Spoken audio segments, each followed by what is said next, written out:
बात करते हैं हम उन लोगों की जिनकी आंख या नाक पर तिल होता है। अब ऐसे लोगों का स्वभाव कैसा होता है और क्या इन्हें जल्दी सफलता मिल जाती है या फिर उनका पूरा जीवन ही कष्टों में बीतता है, संघर्ष करते हुए बीतता है? चलिए इस बारे में पंडित जी से जानते हैं। पंडित जी बताइए, तिल के बारे में आजकल हम अब आज का ये विषय हमने चुना है, तो पंडित जी क्या आप कहेंगे जिन लोगों के चेहरे पर या नाक पर जिनके तिल होता है? देखो पूजा, ऐसा है, हमारे कुछ दर्शक ये सोच रहे होंगे कि भला तिल का ज्योतिष से क्या संबंध है। ठीक है, तो मैं बताना चाहूंगा अपने सभी दर्शकों को, कोई ज्योतिष शास्त्र में एक होता है दृष्कांड। दृष्कांड का मतलब होता है एक लग्न के 3 भाग। एक लग्न 30 अंश का होता है और उसके 10-10 डिग्री के 3 भाग होते हैं जी।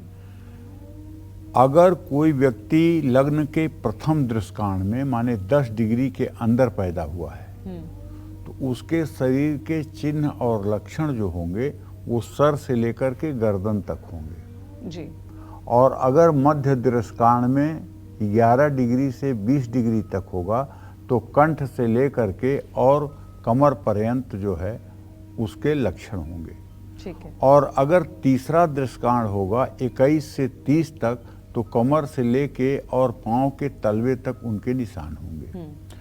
तो जन्म कुंडली को देखने के बाद लग्न से लेकर के सप्तम का आधा भाव ये दाहिना हिस्सा है और सप्तम से लेकर पुनः लग्न तक ये बायां हिस्सा है। जिन स्थानों पर मंगल, शनि या राहु हो, मंगल, शनि, सूर्य या राहु हो, जैसे मंगल होगा तो लाल तिल होगा, शनि होगा तो काला तिल होगा और राहु होगा तो कटे का निशान होगा, चोट लगी होगी, ऑपरेशन हुआ होगा, घाव का निशान होगा, कुछ जरूर होगा। और शनि के साथ मंगल हो जाए तो इल्ला भी होता है, जो मतलब कि देखो तो छूने पर थोड़ा सा जिसका आकार होता है, समझ रहे हो ना, तिल से बड़ा मस्सा के रूप में जो होता है उसको कहते हैं, इल्ला भी कहते हैं किसी भाषा में, मस्सा उसको कहते हैं, बड़ा मस्सा होता है। तो ज्योतिष शास्त्र से कोई बच्चा जब जन्म लेता है तो जन्म के समय ही पता चल जाता है कि इसके लक्षण क्या हैं, क्योंकि किसी की कुंडली सच है या गलत उसको वेरीफाई करने के लिए दृष्कांड कुंडली जो है बड़ी महत्वपूर्ण भूमिका अदा करती है। ठीक है। अब आपने प्रश्न पूछा कि जिन लोगों को आंख पर या नाक पर तिल का निशान होता है उसका क्या प्रभाव होता है। सामुद्रिक शास्त्र में लिखा हुआ है कि जिन लोगों की सीधी आंख के नीचे मतलब दाहिनी आंख के नीचे या नाक के पास तिल होता है वो लोग प्रेम के मामलों में दूसरों से अधिक भावुक होते हैं, मतलब इमोशनल होते हैं, स्वभाव से थोड़े रहस्यमयी होते हैं और इन्हें समझना काफी मुश्किल होता है। ये लोग दूसरों की मदद करने में बहुत खुशी महसूस करते हैं, लेकिन जिन लोगों के बाईं आंख के कोने के पास तिल हो ऐसा व्यक्ति अपने प्रेम के लिए लड़ाई झगड़े पर उतारू हो जाता है। ये लोग अपने प्यार को पाने के लिए कोई अपराध भी कर सकते हैं। इनका अक्सर अपनी पत्नी से कलेश रहता है। किसी की अगर दाहिनी आंख पर तिल हो तो वो अपनी स्त्री से बहुत ज़्यादा प्रेम करते हैं।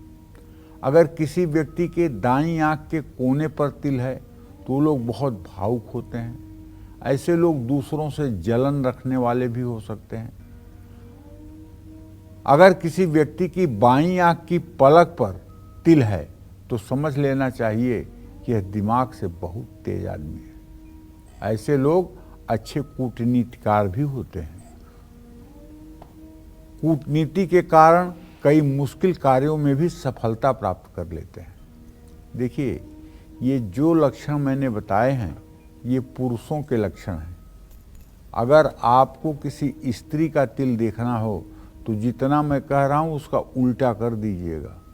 बाईं पे जो अच्छा कह रहा हूँ उसको दाहिनी पे अच्छा समझिएगा, दाहिनी पे जो अच्छा कह रहा हूँ उसे बाईं पर अच्छा समझिएगा। समझ रहे हैं? ये बात मैं पुरुषों के लिए बताया हूँ। महिलाओं के बारे में जैसे एक सीधी सी बात है कि पुरुष की दाहिनी नीचे वाली आंख अगर फड़के तो शुभ होता है। दाहिने आंख के कोने में अगर फड़कन हो पुरुष के तो धन लाभ होता है।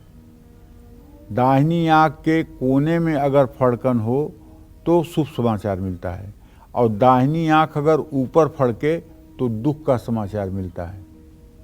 इसी तरह से महिलाओं की बाईं आंख अगर नीचे फड़के तो शुभ संदेश है, बाईं आंख कोने में फड़के तो धन लाभ होता है, बाईं आंख यहाँ कोने में फड़के तो शुभ समाचार मिलता है, बाईं आंख ऊपर फड़के तो अशुभ होता है।